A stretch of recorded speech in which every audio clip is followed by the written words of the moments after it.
Very good morning, students. Today I am here to explain the poem A Photograph by Shirley Tolson.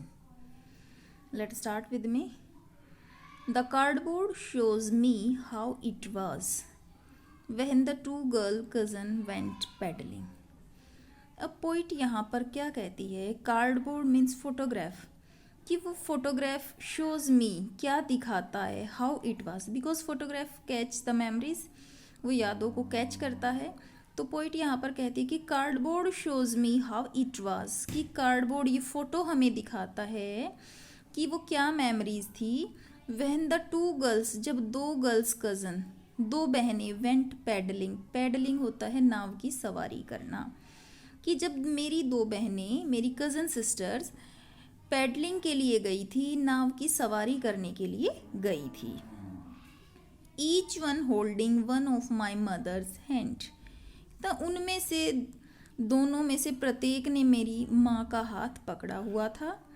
And she the big girl, और जो बड़ी लड़की थी, सम 12 years, वो लगभग 12 साल की थी. और so all three stood still to smile through their hair, और वो तीनों वहाँ पर खड़ी थी एट द बीच, बीच पर, टू स्माइल, स्माइल कर रही थी, through their hair, through their hair means जो उनके हेयर्स हैं वो बिखरे हुए थे फेस के ऊपर. सो अपने बिखरे हुए बालों में से स्माइल करती नज़र आ रही थी at the uncle who with the camera, uncle की तरफ स्माइल कर रही थी, which was taking their picture, जो उनकी फोटोग्राफ्स ले रहा था, वो अंकल की तरफ स्माइल कर रही थी. अ स्वीट फेस, एक सुंदर चेहरा, माई मदर्स, वो मेरी माँ का था, दैट वाज, जो था, बिफोर आई वॉज बोर्न, मेरे जन्म से पहले की बात है ये. And the sea which appears to have changed less, और क्या कहा है पोइट ने यहाँ पर कि सी जो है, जो प्रतीत होता है हल्का सा चेंज आता है सी के अंदर, कुछ ज़्यादा चेंज यहाँ पर नहीं दिखाई देता. Was there terribly transient fit, was करता है वो टेरिबली ट्रांशिएंट फिट, ट्रांशिएंट होता है that the things that are not permanent, कि जो परमानेंट नहीं है, कि फिट के जो निशान वहाँ पर आ गए थे वो जो ट्रांशिएंट थे, अस्थाई थे. तो समुद्र की जो लहरें हैं वो उन तीनों के पैरों को धोती हुई नज़र आ रही थी. सम 20-30 ईयर्स लेटर, अब कुछ 20-30 साल बाद की बात है. She had laughed at the snapshot, अब वो हंसती है देख करके उस स्नैपशूट की तरफ, उस फोटो की तरफ.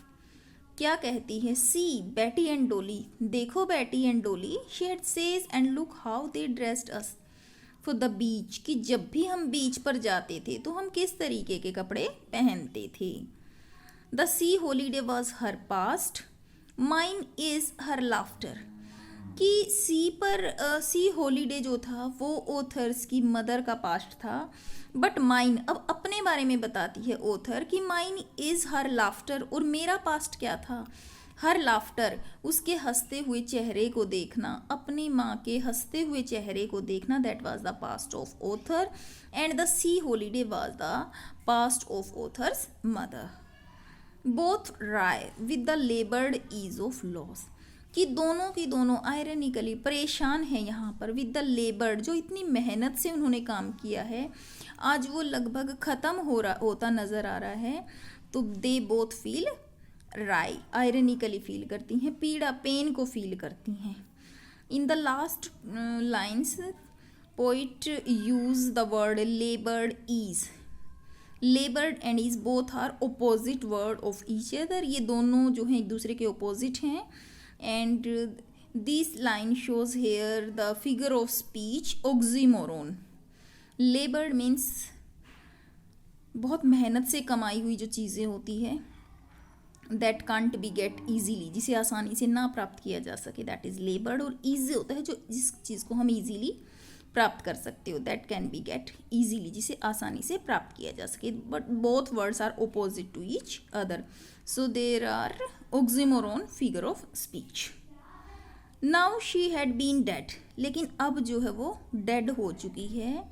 नियरली एज मैनी ईयर्स, लगभग इतने साल हो गई हैं, एज दैट गर्ल लिव्ड, जितनी की वो लड़की उस टाइम पर उस फोटोग्राफ्स में दिखाई दे रही थी, इतने साल हो चुके हैं। एंड ऑफ दिस सर्कमस्टेंसेस, और इन परिस्थितियों के बारे में, देर इज़ नथिंग टू से एट ऑल, कुछ भी कहने के लिए नहीं है पोइट के पास। इट्स साइलेंस, साइलेंस, केवल खामोशी के सिवाय। That is the explanation of poem A Photograph by Shirley Tolson. Thank you. Have a nice day.